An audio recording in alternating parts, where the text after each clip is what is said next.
Well, this is the third eco-city we've done. The first one was a European one, children from 4 countries together. The second one was in Broughton Primary School with primary 7 children. The first 2 were both imaginary. Children built imaginary landscapes and imaginary cities.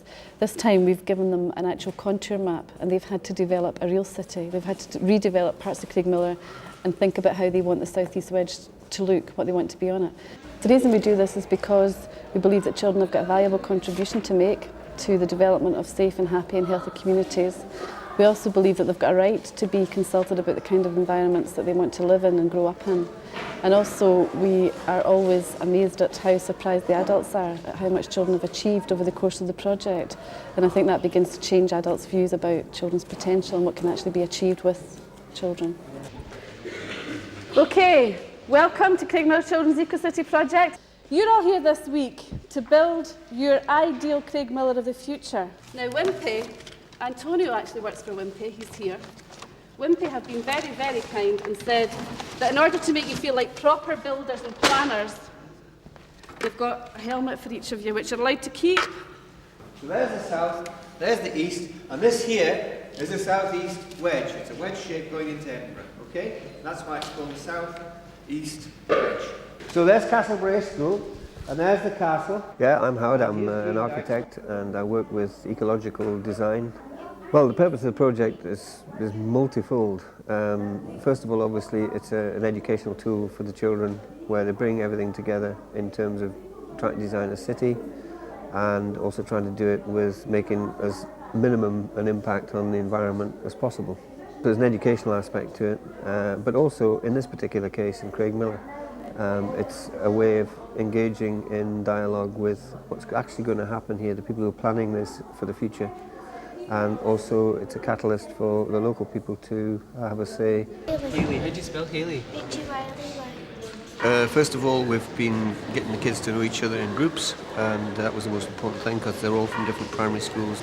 And then we like to get them to take ownership of the model because this is the first time we've actually done it with a real location. Previously the kids have invented their location.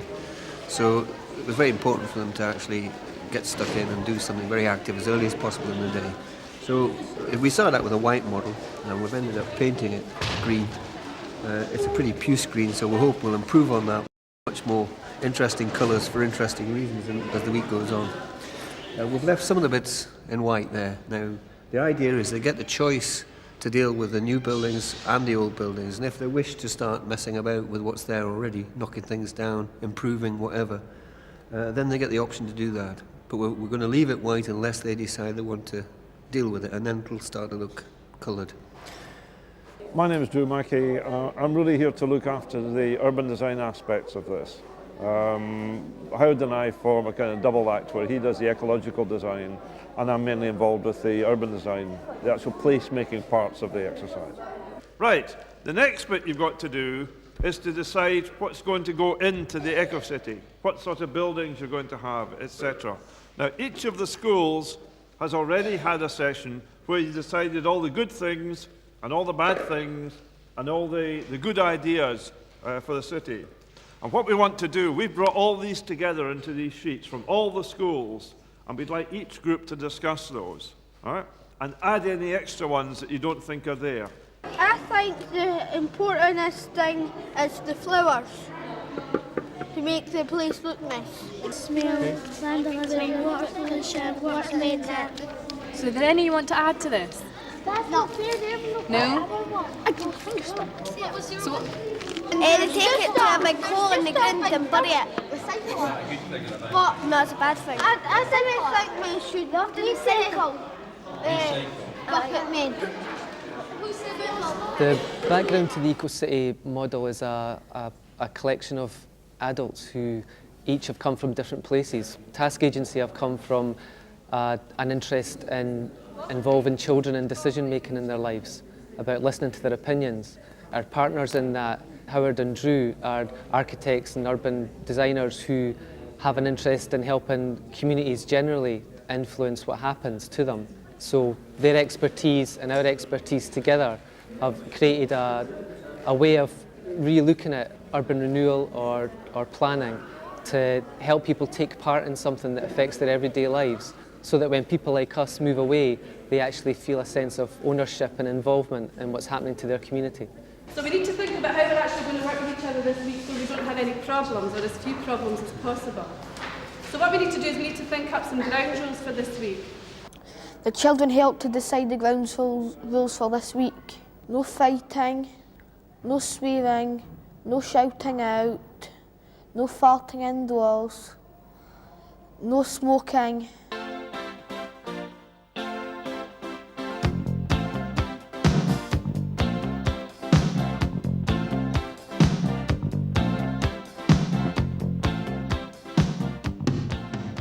The concerns that the children have had at the beginning of the week were very much the kind of concerns that I think adults would have who live here about safety, about places to play, about pollution, about crime, about drugs. These are the issues that the children of themselves brought. I think the biggest problem for the children in Craigmillar is getting bullied. The bad things in Niddrie are that people vandalise all the walls and push the pillars off the top of them and make a mess of the streets and all that. Everywhere you see there's graffiti on the wall, so it spoils it. Feels like no staying in there, because the stairs in there are all graffiti and they put their rubbish at the back passage and it smells. My granny stays in Gilmerton, and like when I go to my granny's at the weekend, you get some people saying that. So there's a Craigmillar person, she must be very poor in that, because I think Craigmillar's a poor place, but it's not really. There's a lot of people that's got money down there and that, so. But it's all right. I wouldn't say it's nice or it's good, it's all right. First I didn't like the noise and the pollution and then the vandalism and the drug dealing and all that. And the smoking is horrible. The bad things about living where I am is the exhaust fumes and chimneys which cause pollution and people flinging rubbish into the ponds and that. Down where I stayed, they said that they would build a park for us, and that was 3 years ago and they've still not built it. So that's another boring thing, and then I stay across the road for a pub and then you get all the fights at the pub and that. And then there's motorbikes going up and down the hills and that, so you didn't really get much sleep either. Not so much cars. The fumes at the back, they come out and they mix with the clouds, and when it rains it kills plants and animals. Stacey, what have you got? Junkies and drug dealing, bad houses, crime, water pollution, no speeding and smelly tunnels. I'd like to have more people in Craigmillar because there's a lot of empty houses. I'd like more people in my school and things. I think Craigmillar should be safer and happier if all the junkies just went away. Have cleaner stairs and better people and people who treat you nicer. Like new houses need graffiti, they could make a material that could, like if it sprayed graffiti, it wouldn't go on it. It would just wash away easily. I'd like electric cars which would stop polluting the air. They could make wind-power cars, like a wee wind thing that goes round and it just blows the cars.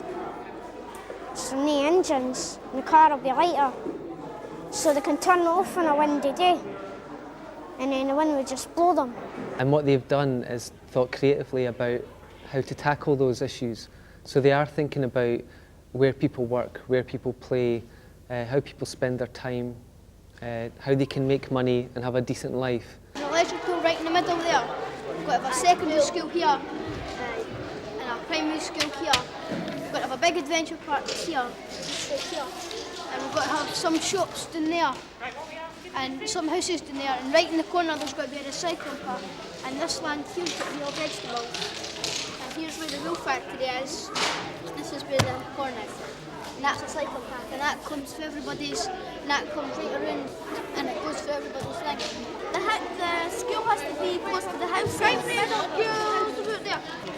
start with the windmills, right? Windmills, yep. Right. They can do the windmills. We just went doing the things that we didn't want. We didn't listen to the adults. We just done what we wanted, like the pollution and the smoking and the glass, the line we're boot and everything. Then we looked at the ideal things about the city. We planned it on a big piece of paper first, and then we plotted it down on the model. Now we've got a good idea what an eco-city is.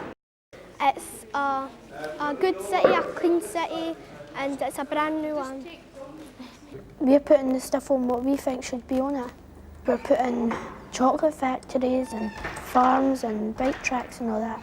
For doing this, I think it's got to change things because the adults are listening to us and all that. I'm Gillian George, I'm the class teacher at Green Dykes, Primary 7. My role here this week is really just to work with the children. I don't have any specialist knowledge about anything to do with this, so really I'm one of them this week. It's been wonderful, fantastic. I've enjoyed the relaxed atmosphere, I've enjoyed the amount of attention that I can give the children because usually in the class it's 1 to 25 but here it's 1 to 3, so that's been fantastic. When a child wants something, you know, you're there for them like that. I'm very impressed with the way the children have got on with each other because it's new people that they've been working with, and to start with they were very nervous about this, and on Monday morning the children were saying to me, do we really have to work with other people, can we not work with each other? But it's worked so well and they've just got on, they've accepted each other's ideas and got on really well. You went first. But the amount of social skills they're getting here, the amount of teamwork that they're doing, technology, it links so well into environmental studies as well. It's great. I mean, it covers all areas of the curriculum. One big venture playground. Well, we've got all this land to ourselves, so we can build new things on it. I've been building the forest. Well, it can bring nature to you. People would visit the forest. If they were kind to the animals would go over to them and be kind to them. That would be people happy. This is the adventure playground, and it's a forest with at the very bottom there's the adventure playground. Well, we thought it'd help children when they're out of school on weekends and days like that, and to stop them vandalising. And it helped mothers with toddlers that are out of nursery. Instead of the toddlers moaning and crying, they could come and play in the adventure playground here. But the main thing is to start thinking about how you plan the housing next door to the facilities and what kind of a estate or settlement or whatever that you want to produce there. Okay? So you want to try and make that a nice place that you would really like to be. We'll have them in a circle or just just put some in there and some in there. See, I was looking at my house last night, right? And see, there's like there are my houses, right? Well, there's the row that's in front of me, right? And my houses are there, right? My name is Nicola Harder, and basically my role is to help the children come up with their ideas and put it down on the model in a way that they want, but also in a way that actually ties in with all the different developments on the model. And it was really just questioning them. Why do you do that? How do you do that? How does it tie in with that over there? And so on. So constantly challenging them almost to justify what they were doing. It's been very interesting actually because it was very, very slow going on the Monday because none of the kids really found it easy to concentrate for such a long time. And so it was like really sort of pulling it out, you know, it's like very hard work. Whereas now, it's wonderful to see how the children have actually really got all the ideas and they're zooming around the board and really enthusiastic and yeah, let's put down more hooses here and do this here and so it's really, the enthusiasm is really getting going. It's a children's council area where kids can go and tell them, parents or adults, what they want to do. It's special because people can go there and tell the adults, like if they were going to build a new park at the Jack Cain Centre, they would go in there and say what they want in the park. Because adults just go away and do things and then kids didn't really like it. I made an organic vegetable farm. On my farm there'll be no chemicals used and the food will be healthy and people will be more healthy. This is the end of day 3, and I think you can see now the amazing amount of work that you've done. And tomorrow is our last full day to do all the work that we need to do to get the model in the shape that we want it in.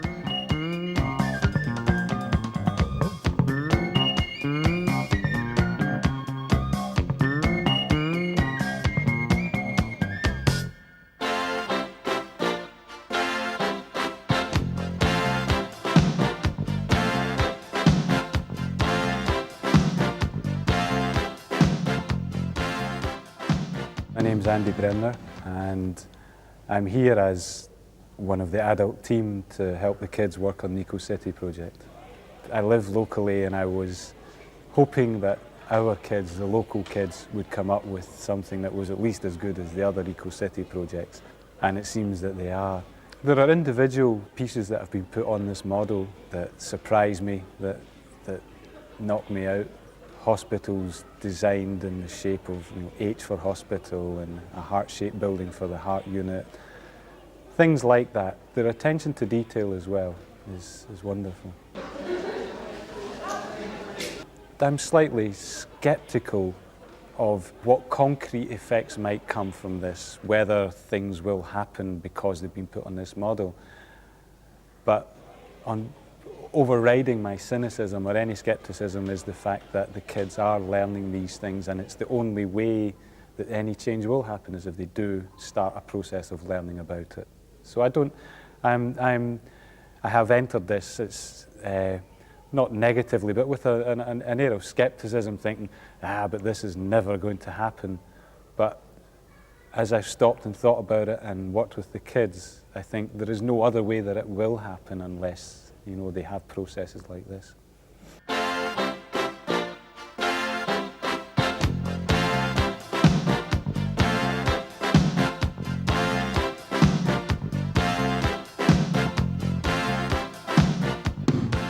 My name is Antonio Malo. I work with Wimpy Homes in the architectural and urban design section. Wimpy Homes is the main funder for this very exciting experience, and that's the reason why I'm here. Basically to learn from what the children could teach us. Certainly the children are very conscious of all the ecological issues now, and they want to see any new developments around where they live growing according to what they have started to believe. It's a very real model. That one of the things that probably is happening is that in real life we haven't taken into consideration real issues. And maybe this will force quite a lot of people, I mean the ordinary people as well as the specialized professionals and the consultants, in thinking in these matters more seriously than probably we have been thinking in the past. And these children that you spit on as they try to change their worlds are immune to your consultations. They're quite aware of what they're going through. Changes. Turn and face the strange. Changes. Don't tell them to grow up out of it.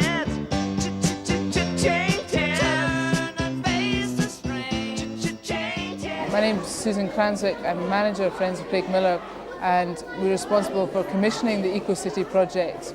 I think it's brilliant, actually. I came up on Monday and it was just completely white boards, and today it's really coming to life. I think one of the most impressive things is when we go out to businesses and the wider community is impressions of young people in Craig Miller about being limited in terms of behaviour as well as skill level. And I think it's very clear that is an image and a viewpoint that isn't reality, and it's great, and I'm looking forward to Friday to seeing it all come together. What I hope comes out of this is that the young people actually feel a sense of identity with their own community and see themselves as having a role to play in the future of their own community. It's called Castle Vale because the things that were on it first were mainly the castle and Castlebrae and that. And it's a vale because it's like a valley. It's villages and a city. It's a city all built together with villages inside it. We've separated the villages by using water. We've built loads of bridges to go across it. About 4,000 people can live in this whole entire board. We've got businesses, we've got pensioner houses, fields, vegetable farms.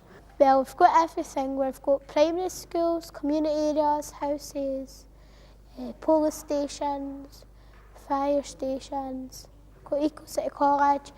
We've got leisure centres. Here we've got crops and strawberries and carrots and other vegetables grown here. About 5 or 6 wind farms and loads of solar panels because it's an eco city. There's less pollution. We don't have lots of roads because if there was more roads there would be more cars and there would be more accidents. There's enough cars in Edinburgh as it is. Didn't want any more. We'd have good, cheap public transport. You can travel anywhere on this board on a tram. Yeah, it's Glenn Craig of Glenn Craig Architects, and we're part of a consulting group hired by the region to look at the South East Wedge to lay down basically an interim framework for development for the entire area between Craigmillar and the bypass. It's pleasing to see that some of the things that the kids have done are some of the things that the professional team have done, and they haven't seen, one hasn't seen the other. They have linked in with the existing settlements in exactly the same position that we've suggested would be a good place. They've got a lot of water features in it, which I think we haven't done, and I think that's to be recommended, and it emphasises this care for the environment. I think they've spent a lot more time on the environmental issues than we probably have, but that needs to be taken to the next stage, and hopefully some of the ideas that have come out of this will go back into the pot for the professionals to think about at the next stage. If we get it wrong at this stage, it's this generation that are working behind us here that are going to suffer as a consequence. So I think it's hugely important that the kids take ownership of the ideas, and that the professionals and the adults within the communities and everybody within the city of Edinburgh and Mid Lothian and East Lothian get their kids involved in projects like this and get them thinking about their future and goal setting this kind of way. It's just wonderful. And if these kids come away and think that they can influence the future and influence the environment and take ownership of it, there's no way you can actually put a date on to say how important is that going to be in the next generation. I think it's huge potential for existing settlements in all sorts of ways, but getting the kids involved is absolutely critical. Well, I think it's really opened the adults' eyes to children's potential. I think people have been surprised that we've put so many resources and adults' time into working with children. I think that the children are more aware of what's happening in the local community, they're more aware of environmental issues. They've learned to communicate and play and work with children from other schools in the area. And I think that the project has highlighted the work that's about to be carried out in the South East Wedge. Often these things are done by planners and developers without any real consultation with people who live in communities. And I think that the work and the press interest will increase people's knowledge about what's actually going to happen in Craigmillar and the adjacent greenfield sites. I would say that if we want children to grow up to be confident, participating adults in our society, then we have to begin to give them a level of responsibility now.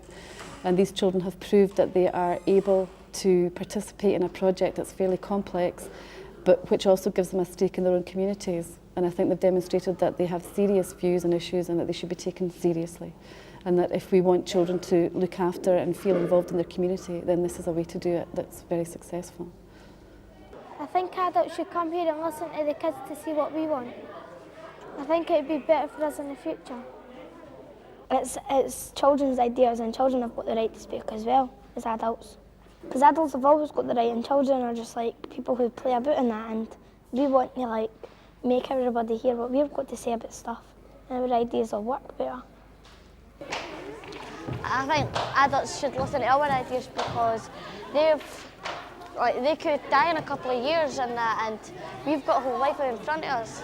So we should get to pick because we'd be living there longer. Adults can't be bothered listening to children Hear that?